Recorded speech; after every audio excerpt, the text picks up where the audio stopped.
Hi students, hello, good morning. This is Kishore, working as a physics lecturer in Vigyan College. So we are learning the chapter Mechanical Properties of Solids. So in this chapter, in the last section, we have learned some problems. So let us see some more problems. So let us go into the section. So see next problem. A copper wire and an aluminum wire have length in the ratio 3:2 and the diameters in the ratio 2:3 and force applied in the ratio 4:5. Find the ratio of increasing length of the two wires. So this is the problem, students. So what is the data given here? See, the lengths are in the ratio. So length is denoted by L. So the length ratio is given as, that is L1 by L2 is given as 3/2 or 3:2. So the length ratio given, and the diameters ratio, so that is nothing but, let us consider diameter as d. So d1 by d2, so which is nothing but, radius is nothing but diameter by 2, so 2 get cancelled. So the ratio of diameters is same as the ratio of radius, so which is nothing but r1 by r2, so which is given as 2:3, so that is 2/3. And the force applied on the ratio of 4:5, so force is denoted by F, so F1 by F2 is equal to 4/5, and we are asked to find the ratio of increasing length of the two wires. That is, increasing length of the wire is nothing but, so increasing length is denoted by delta L, so we are going to find the ratio of increasing length of the wires, that is delta L1 by delta L2. So then what is the formula? So you know the formula for Young's modulus. Here in this problem, the Young's modulus is also given. So Young's modulus of the copper is nothing but, so y1, let us consider y1 is equal to 1.1 into 10 power 11 Newton per meter square, whereas y2 is equal to 0.7 into 10 power 11 Newton per meter square. And we know the formula for Young's modulus is given as y is equal to FL by A delta L, but here A is not given, so instead of A the radius is given, so this can be written as FL by A is nothing but pi r square into delta L. So we are going to ask the ratio of increase in length, so the delta L becomes equal to FL by pi r square into y. Okay, students, by the cross multiplication we get FL is equal to YA delta L or Y pi r square delta L. From the we want delta L, so delta L is equal to FL by pi r square Y. So from this we can write delta L is proportional to FL by r square Y. So delta L1 by delta L2 is equal to F1 by F2 into L1 by L2. So here it is inversely proportional, so you get R2 by R1 whole square and Y2 by Y1. So now substitute all these values in this equation. So F1 by F2 is nothing but 4/5 and L1 by L2 is nothing but 3/2 and R2 by R1 is nothing but, so the reverse, so it is also 3/2 whole square, because R2 by R1 whole square, and Y2 by Y1 is nothing but, so Y2 is 0.7 into 10 power 11 divided by Y1 is 1.1 into 10 power 11. So 10 power 11 get cancelled, so this is nothing but 4/5 into 3/2 into 3 3 is 9/4 into, so point can be deleted or removed, so it becomes 7/11. So 4 get cancelled, so then it is nothing but 3 into 9 into 7 by 5 into 2 into 11. So 7 3 is 21. So 21 multiplied by 9, this is nothing but 9 was 9, 9 2 is 118. This is equal to 189 by 5 2 is 10, 10 into 11, this is nothing but 110. So this is a ratio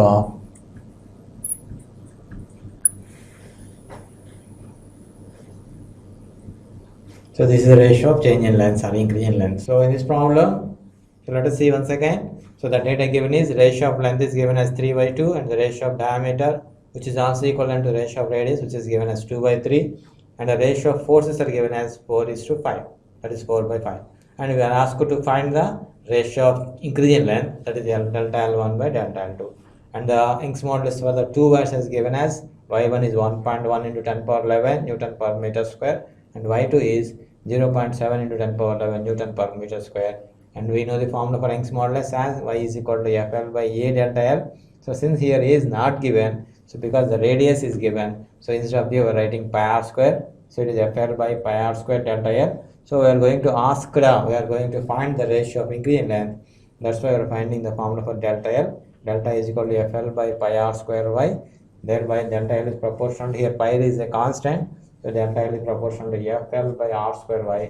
From this we get delta L1 by delta L2 is equal to, so it is directly proportional to force and length, but it is inversely proportional to radius and Young's modulus. So it becomes F1 by F2, L1 by L2, R2 by R1 whole square, and Y2 by Y1. So when substituting the values, we get the increase in length ratio as delta L1 by delta L2 is equal to 189:110. Next, let us see the next problem. There are two wires of same material. So same material means they both are made up of same material, that is Young's modulus is same, and the radius and length are both in the ratio of 1:2. So the ratio of radius is 1:2 and ratio of length is 1:2, and the extension produced are equal. That is the ratio of increase in length is same. Then what is the ratio of loads? So let us see the data. So two wires of same material.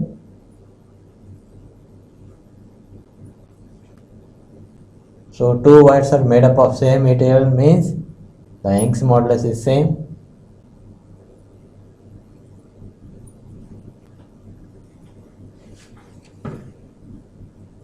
Y is same, and the radius ratio, radius is denoted by R, so R1 by R2 is equal to 1:2.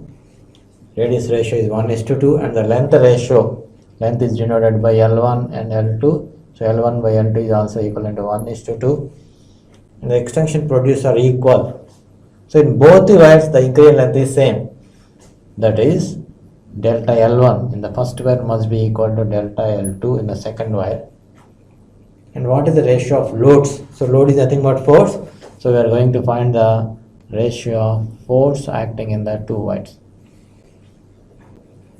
The ratio of loads F is also same as ratio of masses, which is, so the Young's modulus is given by Y is equal to FL by A delta L. But here A is not given, so instead of A we are writing FL by A is nothing but pi r square delta L. So we are going to find the ratio of force. So F becomes equal to, so cross multiplication we get Y into pi r square delta L is equal to FL.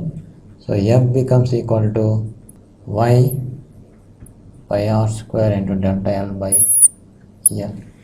So here pi is constant, so Y is same, Y is also constant, so delta L is also same, because delta L is also same. So here F proportional to R square by L, because the ratio of radius is different and the ratio of length is different, so that means the F here only depends on radius as well as length. So the ratio of loads becomes equal to F1 by F2 is equal to R2 by R1. So the ratio of the forces becomes F1 by F2 is equal to R1 by R2 whole square. So here it is inversely proportional length, so you get L2 by L1. So F1 by F2 is equal to R1 by R2 whole square into L2 by L1. So the ratio of radius is nothing but 1 by 2 whole square into ratio of length is 1 by 2, but here it is L2 by L1, so it becomes 2 by 1. So this is equal to 1 by 4 into 2 by 1, so you get 1 by 2. So this is ratio of loads, or F1 is to F2 is equal to 1 by 2. Okay, students, I think you can understand this problem clearly. So here in this problem, they are asked to find the ratio of loads, and given the data is they have made up of same material, that means Young's modulus is same, and the ratio of radius is given and the ratio of length is given, and the increased length is same in the two cases. Then ask to the ratio of loads, and we know the formula is given as y is equal to FL by A delta L. Instead of you are writing pi r square, so y is equal to FL by pi r square delta L. From this we are writing the expression for F, and here since y is a constant, y does not changes, and delta is also equal, so y f mainly depends on r and L, so f proportional to r square by L. So from this we are writing the ratio of loads. So you got the ratio of loads f1 by f2 as 1:2, or if it is f2 is to f1, we get that as 2:1. Now let us see the next problem. So see the problem here. Two wires of different material have same length and area of cross section. What is the ratio of their increased length when same force is applied on them? And the Young's modulus is given as y1 is 0.9 into 10 power 11, whereas y2 is 3.6 into 10 power 11 Newton per meter square. So write the data. So here two wires of different material, that means y1 is different from y2, and y1 is given as y1 is equal to 0.9 into 10 power 11 Newton per meter square, whereas y2 is given as 3.6 into 10 power 11 Newton per meter square. Have same length, that means L1 is equal to L2, and also they have same area of cross section, that is A1 is equal to A2, and what is the ratio of increasing lengths, and same force is applied, that means F1 is equal to F2, and we are going to find the ratio of increasing lengths, that is L1 delta L1 by delta. So this is the data given. So see over once again, two wires made up of different material, that is y1 and y2 given, and they have same length and they have same area of cross section, and also the force applied is also same, and I was asked to find the ratio of increasing length. So the formula for Young's modulus is given as y is equal to FL by A delta L. This is the expression for the Young's modulus. Y is equal to FL by A delta L, but we need delta L. So delta L here it becomes delta L is equal to FL by A Y, and here length is same, area is same, force is same. So length, area is same, F is same, L is same. So the relation between delta L and Y is nothing but delta L is inversely proportional to Y. Therefore, delta L1 by delta L2 is equal to Y2 by Y1. So that is nothing but the value of Y2 is 3.6 into 10 power 11 Newton per meter square divided by Y1 is as 0.9 into 10 power 11. So 10 power 11 get cancelled. So we get the delta L1 by delta L2 as 3.6 divided by 0.9. So you can remove the decimal point. It becomes 36 by 9. So this is nothing but 9 4s are 36. So it is 4:1. So this is the ratio of increasing length. So delta L1 by delta L is equal to 4:1. So the ratio of increasing length is nothing but delta L1 by delta L2, which we will get as 4:1. Now let us see the next problem. A metal wire of length 2.5 meter and area of cross section is 1.5 and 10 power minus 6 meter square is stretched through 2 millimeter, and the Young's modulus is given as 1.25 and 10 power 11. Find the tension in the wire. So here the length of the wire given as 2.5 meter and the area of cross section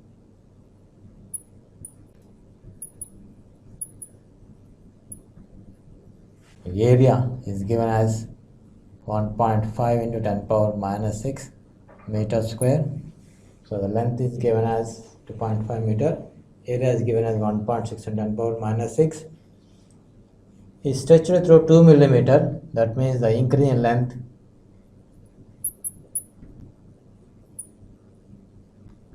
delta L is given as 2 millimeter. So we are converting this millimeter into meter. So it is 2 into 10 power minus 3 meter. and the Young's modulus of the wire.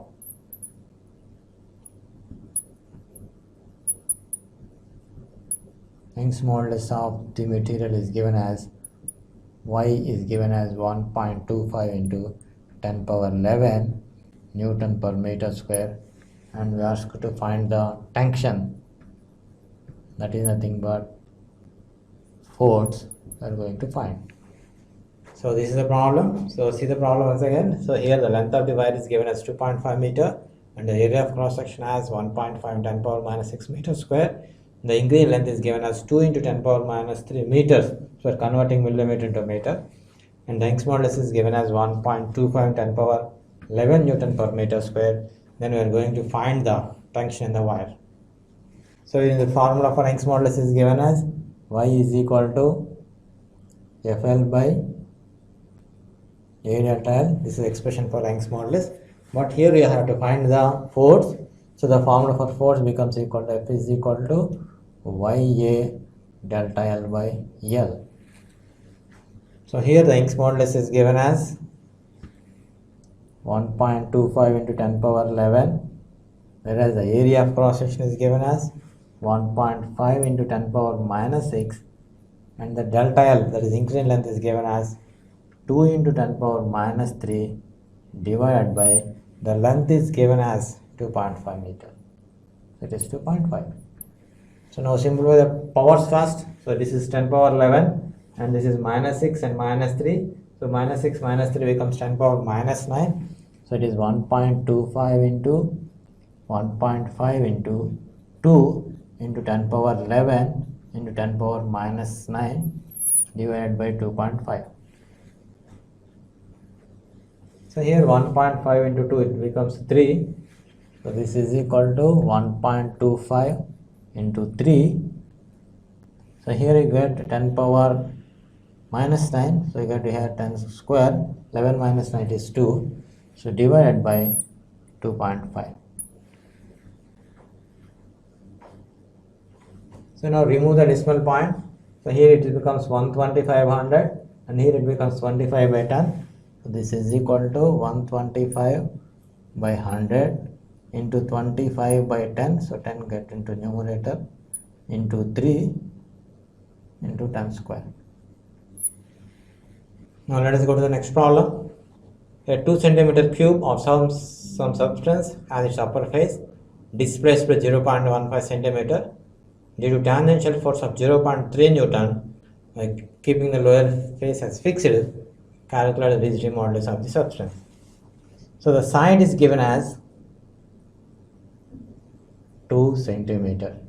Let us consider as L. And the displacement of the layer, that is X, is given as 0.15 centimeter. And a force of, tangential force of F is given as 0.3 Newton. And we are going to ask the rigidity modulus.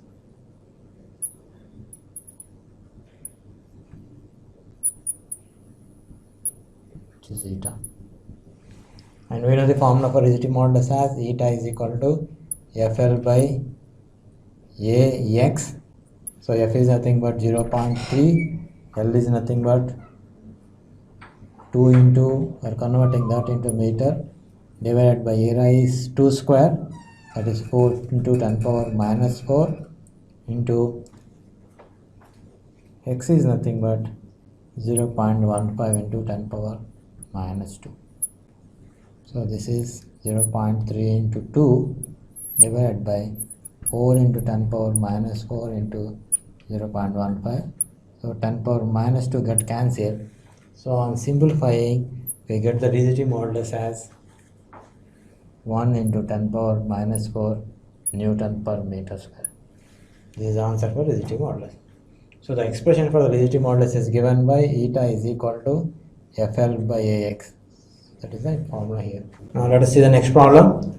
A spherical ball of volume 1000 centimeter cube is subject to a pressure of 10 atmosphere and the change in volume is 10 power minus 2 centimeter cube, and the ball is made of iron. Find the bulk modulus of the wire. So here the volume is given as, So the volume, original volume V is given as 1000 centimeter cube, whereas the pressure P is given as 10 atmosphere, and we know 1 atmosphere is equal to 10 power 5 Newton per meter square. So I have to convert this into Newton per meter square. So it is 10 into 10 power 5 Newton per meter square. And the change in volume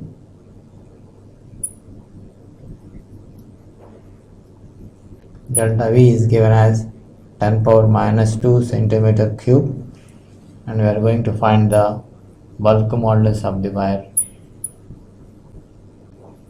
which is denoted by K. And we know the formula for K is given as K is equal to minus PV by delta V, and here the pressure is given as 10 into 10 power 5, whereas the volume is given as 1000 divided by delta V is given as 10 power minus 2. So here I have to convert centimeter cube into meter cube, that is nothing but 10 power minus 2 whole cube, and here also we get 10 power minus 2 whole cube, anyway both get cancelled. So this is equal to 10 power 5, 6, 7, 8, 9. So 10 power 9 divided by 10 power minus 2. So if you bring the minus 2, it becomes plus 2. So it is 10 power 9 plus 2. This is nothing but 10 power 11 Newton per meter square. This is the value of bulk modulus of the wire. So we have seen some more problems in this session. So we will meet in the next section. That's all for this chapter, mechanical properties of solid. So next we will meet with another chapter. So in this section we learn. So in this session we learned some more problems. So that's all for the chapter, mechanical properties of solids, and we will meet with another chapter. Until then, have a great day. Thank you.